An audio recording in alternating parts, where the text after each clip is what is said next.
Hello, in this video I'm going to be introducing you to my small Nepenthes collection, starting with this one in front of me, which is a no ID that I got from Green Thumb, I think. But I do think that it is a Nepenthes Ventrata, which is a Nepenthes Ventricosa crossed with a Nepenthes alata.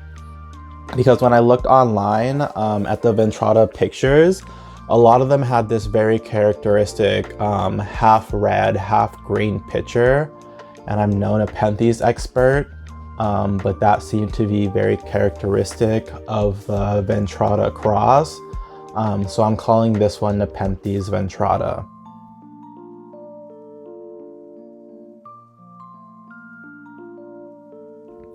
So it currently has 1, 2, 3, 4, 5 back here and 6 pictures. It's been doing well for me. I keep it in sphagnum moss and I water it about twice a week. And it's recently been putting out these larger size pictures, so I think it's acclimating well to my conditions and my watering routine. See, like this one is the biggest one I've had. This is the second biggest one. They've been getting quite kind of a bit smaller, the newer ones. Or at least I think that this newest one in the back right here will be quite a bit smaller because I've kind of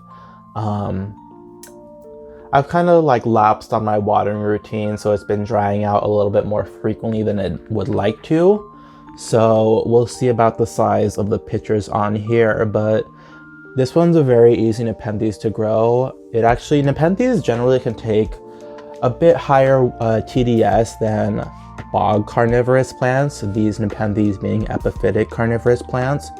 So I've watered this with my fertilizer that's at about 400 ppm, my orchid fertilizer during my orchid watering routine. And it's been doing fine. I think the main issue that I have with this one is that when it dries out too much, it will not produce pitchers on the newer growths. So that is my Nepenthes Ventrata. So this one is a recent acquisition. And this is my Nepenthe Sanguinea.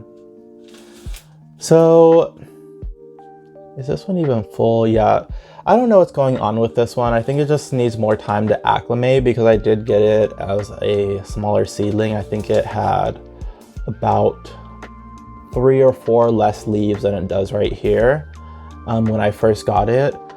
But it's been producing pitchers with no fluid in them, so I don't know if that's because it's young or it's I'm not meeting its cultural conditions or necessary cultural requirements, so we'll see. I'm trying to keep an eye on this one and sort of keep it more evenly hydrated. I mean, I guess both of my Nepenthes, since I sort of check on them both at the same time. Whenever I check one or the other, I just, check both of them at the same time since they're right next to each other. But yeah, I'm not sure what's going on with this one. I don't think this one's filling up with fluid either. But I'm hoping that that's just a little quirk, either due to its young age or that it just needs more time to acclimate. But you can see that, or I don't know if you can see. Let me pull it a little bit closer. So this stuff right here is red spotting. It's not a dirty pitcher. And when the pitchers get bigger, when the upper pitchers, I guess, when they mature, they turn a dark red. Of course, sanguinea refers to sanguine or blood. So they will be very dark red pitchers when they finally mature.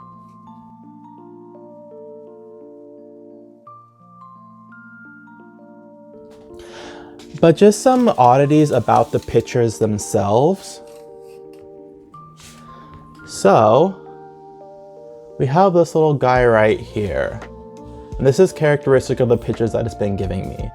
So, I mean, they're nice. They have quite a small opening right here at the top and a small hood compared to my Nepenthes Ventrata, which when I put them next to each other, let me just bring it out of the shadow a little bit. Yeah, you can see that this one has quite a bigger cap. I don't know if this cap is going to increase with age or not, but I think that's an interesting difference between them. And as you can see, this one has a deep red coloring. Well, deep, relatively deep red coloring down basically up until the water level. So yeah, these are my two Nepenthes, my Nepenthe Sanguinea and my Nepenthes Ventrata.